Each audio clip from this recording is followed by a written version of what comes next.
Our musical history has left an impressive legacy of artists and bands that marked an era. 30, 40, 50, 60, or even more years later, we're still talking about them, crossing technological, social, and generational barriers. They've shown us that they will remain in the memory of the world. But, on the other hand, there is a large number of artists who had their moment, who made great albums or songs, but for various reasons were left in the collective oblivion of our society, especially when talking about new generations. Today, we present 10 great bands that were forgotten.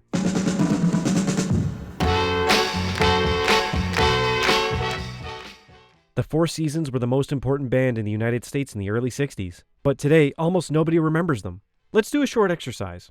If you search on Google, The Four Seasons, the famous hotel chain will appear first. Originally from New Jersey, they're at the top of the charts with Sherry. The harmony and composition between Frankie Valli and Bob Gaudio made songs that are still remembered to this day, but not exactly under their own versions. For example, the song Can't Take My Eyes Off You is one of the most famous songs in history, and although it was successful in its time, it wasn't until the Boys Town Gang covered it in the 80s that the song became a worldwide hit.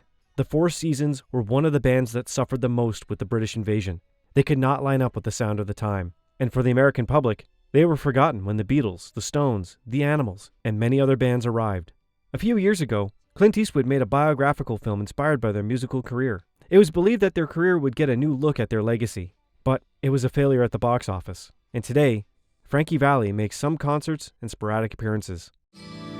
All the leaves are brown, leaves are brown.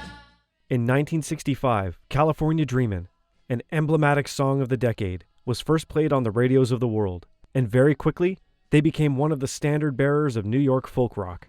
Being one of the few American groups that maintained their success during the British invasion, they produced 5 albums and had 10 songs in the charts. They remain a cult band, but although people know some of their most popular songs, it's rare that anyone knows how to identify them.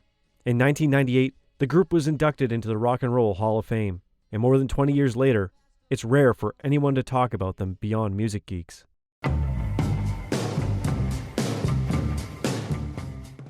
The MCCOYS were a band that did not have great success unlike the others. They had a flash that immortalized them since their song Hang On Sloopy surpassed Yesterday of the Beatles in the charts of 1965. The leader of the MCCOYS, Rick Derringer, continued his career and became a great bass guitarist for other artists. But his band's career did not last a decade. They changed record labels 3 times, and their few hits were not enough to survive in the industry.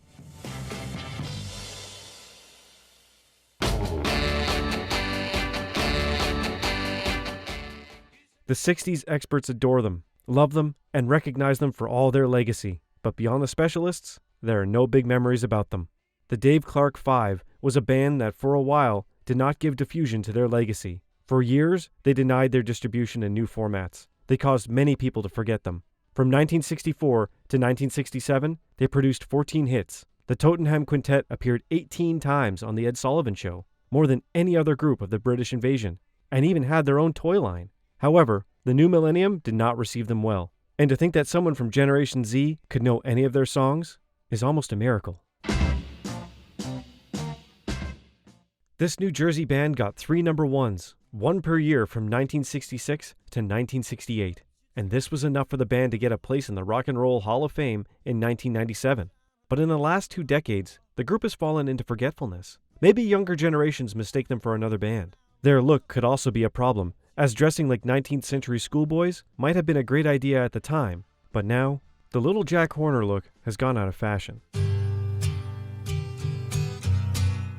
Marmalade was one of the great bands of the 60s that were forgotten. Their music is incredibly similar to some of the Beatles' work, especially with their lyrics. Their range of sounds is so unique. They were known for making quite a few hits.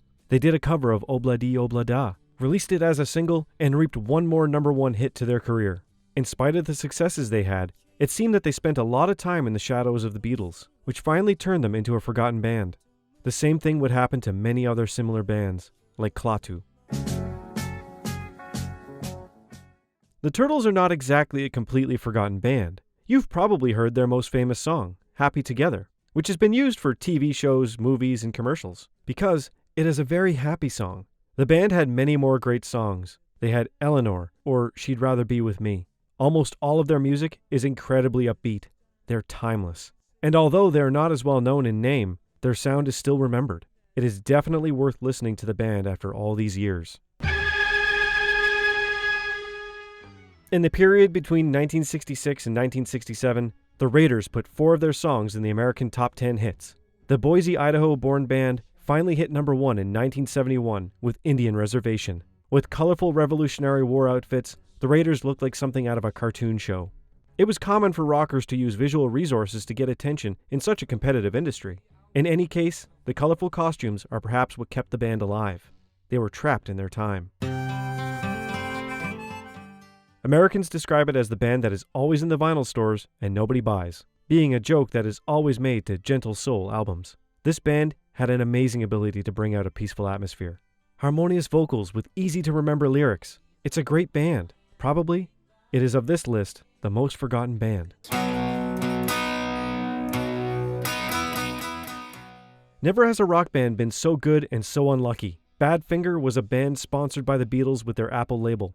They had an impressive impact and reception. They were incredibly good and famous. They had hits at the top of the charts during their short career. But the circumstances surrounding this mysterious band turned their success into a tragedy.